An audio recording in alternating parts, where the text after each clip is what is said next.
Don't have a hat. My hair is wild.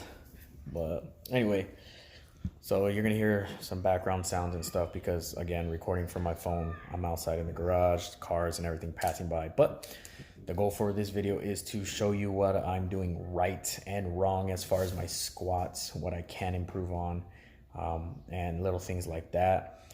So hope you like it. If you see other things that I'm doing wrong, feel free to let me know. It's all from a side view, so you can't really see the front. But the side views are probably the best parts for squats, so you can kind of see where the weight is going and shifting. With that being said, I hope you liked the video. Don't forget, I got my social medias, emails, everything is probably going to be right here in this more roomy space, and then Teespring link will be there. So yeah, hope you like it and check it out.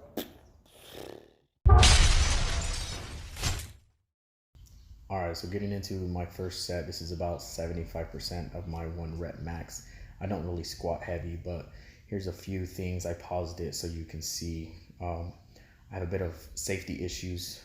The good things I have so far is I'm using these rungs here and here, just in case I get stuck, I can drop the weight on them and then just kind of get out. But these two rungs here and here are the ones that I need to get out of the way, because when I squat, if I shift back or the weight gets out of control, I can hit that on the way up and it can hurt me, my back or my neck. And I should have moved these plates so you can try and see if I go low enough. So those are a few things there. Now getting into the first lift, hands are set pretty much the same all the time. I get underneath and I wedge the bar on my rear delt in the back. I do a low bar squat, just meaning the bar is lower. I make sure my heels are directly underneath the weight here. It should be a straight line.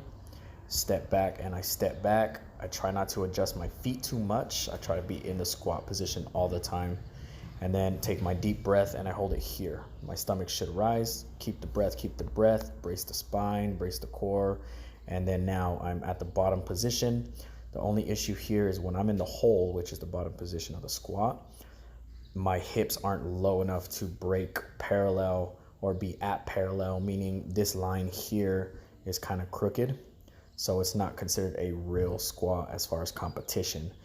All that means is I gotta go lower. So once I come up, straight up, the hips back, everything is nice and straight.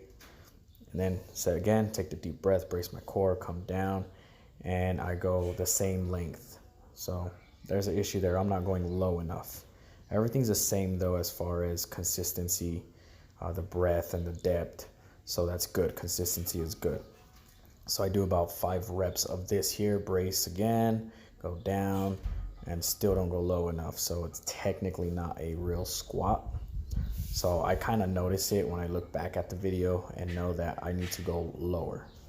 So going into my second set, which is 85%, everything's pretty similar to the first set as far as setting up, standing up, line is still there, so everything should be in line. Then I stand up, hip hinge forward, get it off the rack, and then I try to just kind of set myself. As far as keeping everything the same, it just helps with consistency. Take about 2 steps back, adjust a little if you need to, brace my core, hold the breath in, see the stomach rise, and then I come down while I'm holding my breath. Again, I don't hit full depth, partly because it was heavier, I was tired, but because I had the consistency of not hitting full depth in the first set, it kind of developed into the second set. Here you can see it's barely not low enough.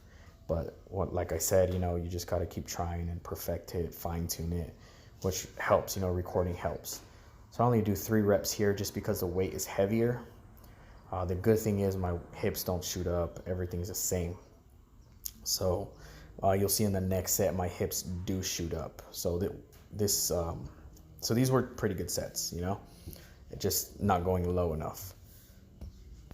So now going into my last set, this is 95%, weight goes up. What you see different here is I'm using these collars to keep the weight close to the bar, because a lot of times when the weight gets heavier, I tend to shift and the weight tends to shift to the edges, which makes the weight feel uneven. But like I said, everything is the same. The line is there, the weight is straight down.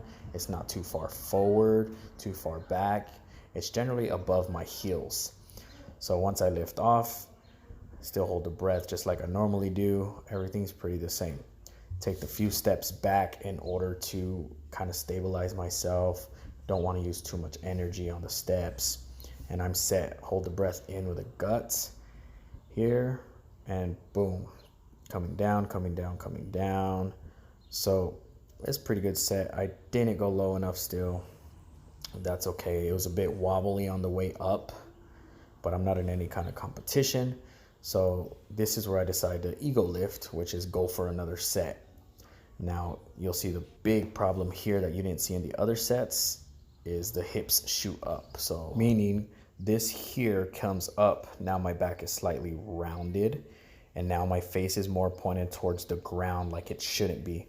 My chest should be up, my back should be straight, and the hips should be down. The chest here and the hips should both go up at the same time, like in my other sets. But because I wanted an ego lift, this is what happens. And good thing I didn't hurt my back, but I could have just because of my ego. So you can see here, I'm still not straight. And then I slightly bring my chest up. And then I rack it. But yeah, so it wasn't the best. I know what I need to work on. So I just work on it from there. All right, so video is kind of long. I know some people don't like watching long videos, but hopefully it was educational. I know what I need to work on personally as far as consistency with depth and ego lifting, and probably wear a belt, but I don't really like wearing belts too much unless I'm gonna do a 1 rep max. But with that being said, just try and learn from my mistakes. Recording yourself helps. And yeah, that's it. So we'll see ya.